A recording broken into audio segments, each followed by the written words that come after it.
फ़िलिस्तीन के मशहूर मुफ्ती आज़म अमीन हुसैनी मरहूम ने बयान भी किया और लिखा भी है कि एक रात तवाफ़ काबा को निकला आखिरी पहर में, तो देखा कि गलाफ काबा के अंदर से आवाज़ आ रही है कि अल्लाह, इस ज़िंदगी में इन आँखों के साथ खुलफ़ाए राशिदीन के अहद की झलकियाँ दिखा दे।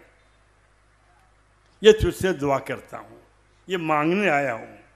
कल मैं ठहर गया कि इस सन्नाटे में, इस सरजमीन पे और इस मुबारक जगह पे जहाँ लोग ख़ानदानों के लिए मांगते हैं, नस्लों के लिए मांगते हैं, ये कौन शख्स है?